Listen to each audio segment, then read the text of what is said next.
Bienvenue, aujourd'hui on plonge au cœur de l'atome pour explorer une question fascinante. Comment une particule aussi minuscule peut-elle renfermer une puissance aussi colossale? On va décortiquer ensemble la science qui se cache derrière l'énergie nucléaire. Alors pour commencer, il faut bien se rendre compte de l'échelle dont on parle. On va devoir complètement changer notre façon de voir les choses parce que, très franchement, les chiffres donnent un peu le vertige. Regardez ça. À gauche, une réaction chimique classique, comme quand on brûle quelque chose. Ça libère environ 4 électronvolts. C'est l'unité de mesure qu'on utilise à cette échelle. Maintenant, à droite, une seule réaction nucléaire. C'est 200 millions d'électronvolts. La différence est juste énorme. Pour le dire autrement, un seul petit événement de fission libère 50 millions de fois plus d'énergie. Laissez ce chiffre résonner un instant. 50 millions. C'est un peu comme comparer la flamme d'une allumette à une centrale capable d'alimenter toute une ville. Forcément, face à un tel potentiel, la question qui vient tout de suite à l'esprit, c'est celle-ci. Mais comment est-ce possible? Comment la matière peut-elle cacher un tel trésor d'énergie? C'est ce qu'on va découvrir.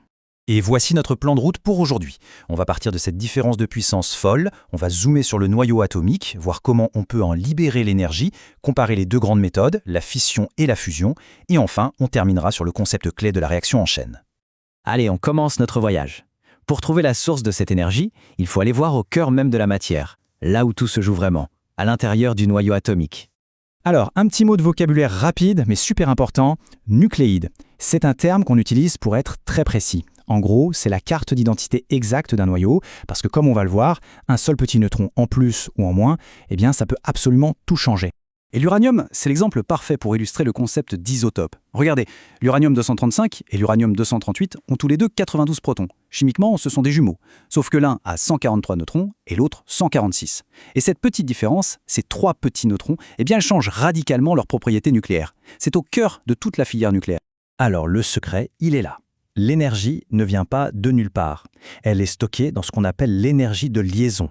C'est un peu la super-colle cosmique qui maintient les protons et les neutrons collés ensemble dans le noyau. Et c'est en brisant cette colle qu'on libère toute cette puissance. Ok, donc on sait maintenant où se cache cette énergie. La question suivante, c'est comment on fait pour l'en faire sortir? Comment on ouvre ce coffre-fort atomique? Eh bien, il y a principalement deux grandes méthodes. D'un côté, on a la radioactivité. Là, c'est la nature qui travaille toute seule. Des noyaux instables se désintègrent spontanément, tout doucement, avec le temps. Et de l'autre côté, on a la réaction nucléaire. Là, c'est nous qui provoquons le changement, en envoyant une particule, comme un neutron, pour forcer le noyau à se transformer. C'est la clé pour produire de l'énergie à la demande. Et quand on parle de provoquer des réactions, il y a deux grandes voies, deux familles de réactions que tout le monde a déjà entendues, la fission et la fusion. Et derrière ces deux processus, on retrouve l'équation la plus célèbre de toute la physique. Qu'est-ce qu'elle nous dit au fond? Quelque chose de révolutionnaire, que la masse et l'énergie sont les deux faces d'une même pièce. On peut transformer un tout petit peu de masse en une quantité absolument gigantesque d'énergie. Alors, en quoi ces deux approches diffèrent? C'est assez simple à visualiser. La fission, on prend un gros noyau lourd, comme l'uranium, et on le casse en deux. La fusion, c'est l'inverse, on prend deux tout petits noyaux très légers et on les force à s'assembler. Le combustible n'est pas le même, les déchets produits non plus, et surtout, l'une est la technologie de nos réacteurs actuels, l'autre est encore au stade expérimental. Pour l'instant, c'est donc la fission qui nous fournit de l'électricité. Mais attention, casser un seul atome, ça ne suffit pas. Pour que ça soit vraiment utile, il faut que le processus puisse s'entretenir de lui-même. C'est là qu'intervient l'idée géniale de la réaction en chaîne. Imaginez un effet domino. On lance une première petite bille, un neutron, sur un noyau d'uranium. Paf, le noyau éclate. Il libère de l'énergie, oui, mais surtout, il libère 2 ou 3 autres billes, d'autres neutrons. Et ces nouvelles billes, eh bien, elles vont à leur tour percuter d'autres noyaux qui vont éclater, libérer d'autres neutrons, et ainsi de suite. La réaction s'emballe. Bien sûr, cet effet domino, cet emballement, il est hors de question de le laisser faire n'importe comment. Il faut le contrôler à la perfection. Et pour ça, toute la physique des réacteurs repose sur un seul chiffre, une valeur magique, le facteur de multiplication, qu'on appelle K. C'est le thermostat de la réaction. Ce K est absolument crucial. Si K est inférieur à 1, la réaction perd en intensité à chaque étape et finit par s'éteindre. Le feu s'étouffe. Si K est supérieur à 1, la réaction s'accélère de façon exponentielle. C'est le principe de la bombe.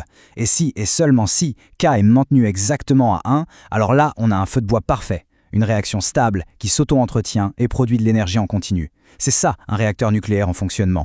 Voilà, on a vu les bases de la fission, cette technologie incroyable qu'on maîtrise aujourd'hui.